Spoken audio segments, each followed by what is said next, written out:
বেজায় চটেছে, বেজায় গরম হয়েছে বামেদের প্রতি। কে? হ্যাঁ প্রিয় দর্শক, আপনারা ঠিকই শুনছেন। বেজায় গরম হয়ে গিয়েছে, ভীষণ গরম হয়ে গিয়েছে এমএলএ নওশাদ সিদ্দিকী। কেন এমএলএ নওশাদ সিদ্দিকী বামেদের প্রতি বেজায় চটেছে? Good evening and welcome to Apna Dekhan News Hall 24. We have a compelling report for you tonight. হ্যাঁ দর্শক, নওশাদ সিদ্দিকী সরাসরি আলিমুদ্দিনে জানিয়ে দিয়েছে যে এই জোটে জট যদি না কাটে খুব শীঘ্রই আইএসএফ এর তরফ থেকে প্রার্থী ঘোষণা করে দেওয়া হবে। হ্যাঁ দর্শক, ঠিকই শুনছেন। ইতিমধ্যে সরাসরি জানিয়ে দিয়েছে নওশাদ সিদ্দিকী যে জোট হোক বা না হোক, যদি জোটের জট যদি না কাটে তাহলে সরাসরি আইএসএফ 44টা সিটে লড়াই করার জন্য প্রার্থী ঘোষণা করে দেবে। নওশাদ সিদ্দিকী এও ঘোষণা করলেন, কিছুদিন আগে ঘোষণা করলেন যে ডবল ডিজিটে এমএলএ নিয়ে এবারে 2026 বিধানসভা ইলেকশনে আইএসএফ আসছে। ইতিমধ্যে এও বললেন যে জোট যদিও না হয়, তবে 4টে এমন বিধানসভা আছে, 4টে এমন আসন আছে, কেউ রুখতে পারবে না আইএসএফ কে। এই 4টে বিধানসভায় জয় দেখতে পাচ্ছে আইএসএফ। কেননা এই এসআইআর হওয়ার পরে যেসব নাম বাদ গিয়েছে, এই সব নানান রকম হিসেব করে বিয়োগ করে দেখতে পাচ্ছে যে আইএসএফ কে এই 4টে বিধানসভায় কেউ ঢুকতে পারবে না। হ্যাঁ দর্শক, ভাবছেন তো কোন 4টে বিধানসভা? অবশ্যই আপনাদের জানানো হবে যে সেই কোন 4টে বিধানসভার কথা নওশাদ সিদ্দিকী বললেন। আপনারা সকলেই জানেন নওশাদ সিদ্দিকী, এই নওশাদ সিদ্দিকী আজ থেকে কিছু না হলেও 2 মাস 3 মাস আগে বামকে চিঠি দিয়েছে জোট করার জন্য। তিনি জোটের জন্য এত আগ্রহ, তিনি জোটের জন্য বারবার আলিমুদ্দিনে গিয়েছে, বারবার নানান রকম মিটিংয়ে বামেদের সাথে করেছে। কিন্তু বামেদের কিছু শরিক দল আছে, সেই শরিক দলের জট এখনো অব্দি বাম কাটিয়ে উঠতে পারছে না। ইতিমধ্যে নওশাদ সিদ্দিকী সরাসরি জানিয়ে দিয়েছে যে আপনারা যদি জোটের ক্ষেত্রে জট যদি না কাটাতে পারেন, আইএসএফ 44টা সিটে প্রার্থী ঘোষণা করে দেবে। সেটা আলিমুদ্দিনকে জানিয়ে দেওয়া হয়েছে।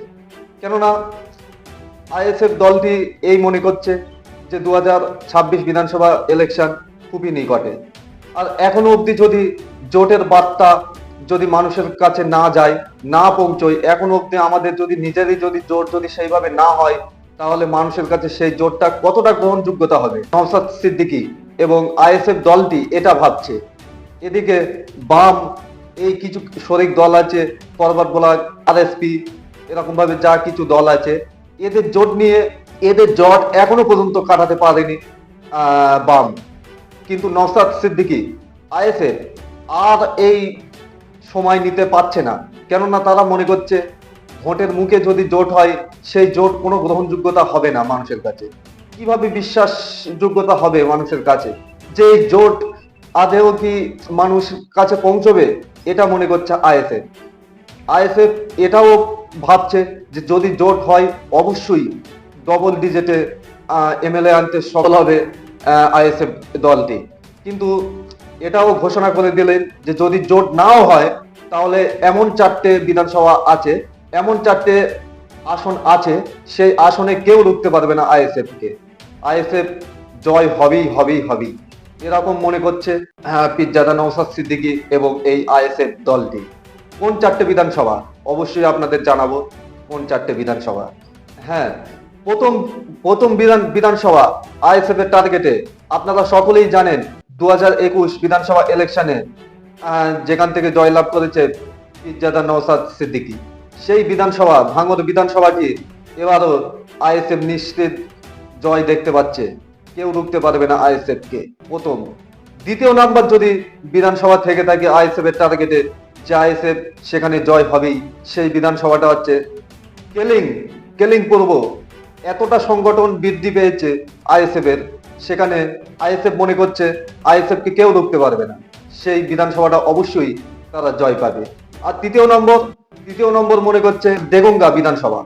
এই দেগঙ্গা বিধানসভা এতটা আইএসএফ এর সংগঠন বিস্তার হয়েছে, এতটা সংগঠন তারা তৈরি করেছে, তারা মনে করছে এই বিধানসভা, এই দেগঙ্গা বিধানসভাটি আইএসএফ অবশ্যই জয় দেখতে পাচ্ছে, কেউ রুখতে পারবে না, জোট হোক বা না হোক।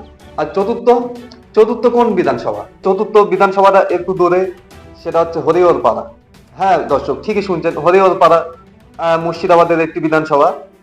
এই হরিহরপাড়া আইএসএফ এর সংগঠন এতটা আইএসএফ এর সংগঠন তারা এতটা বাড়িয়েছে, তারা মনে করছে অবশ্যই সেখানে আমরা জয় পাবো। তারা এটাও বলছে যে যদি একদিকে বামেদের সাথে জোট হয়, অপরদিকে হুমায়ুন কবির জনতা উন্নয়ন পার্টি, তার সঙ্গে একটা আলোচনা চলছে, তিনিও যদি কিছু সাপোর্ট দেয়, অবশ্যই সেখানে এই হরিহরপাড়ায় জোট নিশ্চিত। সেই হরিহরপাড়া জোট অবশ্যই জয় পাবে আইএসএফ, ইন্ডিয়ান সেকুলার ফ্রন্ট। এরা এমনই মনে করছে। পিরজাদা নওশাদ সিদ্দিকী এই 4টে আসন অবশ্যই জয় দেখতে পাচ্ছে, জোট হোক বা না হোক। এমন করে আরো বিধানসভা আইএসএফ এর টার্গেটে আছে, যেরকম হারোয়া, বসিরহাট উত্তর, এমন করে কিছু বিধানসভা 10টা থেকে 12টা আইএসএফ এর টার্গেটে আছে তাদের জেতার। আর তারা খুব শিগগিরই জোটের জন্য বামকে বার্তা দিয়ে দিয়েছে, যদি বাম যদি এই জোটের জট যদি না ছাড়াতে পারে নিজেদের শরিক দলকে, তাহলে আইএসএফ খুব শিগগিরই 44টি আসনে ঘোষণা করে দেবে আইএসএফ এর প্রার্থী। আর এই আইএসএফ এর প্রার্থীর মধ্যে চমক এটাই যে আইএসএফ এর যারা প্রার্থী হবে তারা কেউ শিক্ষক, কেউ ডাক্তার, কেউ উকিল, কেউ বা ইঞ্জিনিয়ার। আইএসএফ তথা নওশাদ সিদ্দিকী এরকমই চিন্তা ভাবনা করছে, কেননা আইএসএফ এর প্রার্থীর মধ্যে সেলিব্রিটি থাকবে না, কোনো নায়ক নায়িকা থাকবে না। আইএসএফ মনে করছে যে মানুষের জন্য যাতে কথা বলতে পারে এমনই কিছু প্রার্থী বাছা হচ্ছে, এমনই প্রার্থী বাছা হয়েছে, শিক্ষক, ডাক্তার, ইঞ্জিনিয়ার, এই সব প্রার্থী। আপনারা কি মনে করছেন অবশ্যই আপনাদের মূল্যবান কমেন্টে জানাবেন। একটা লাইক দিয়ে আর সাবস্ক্রাইব করে আমাদের এই ছোট্ট ইউটিউব পরিবারে একটি গুরুত্বপূর্ণ সদস্য হয়ে যান।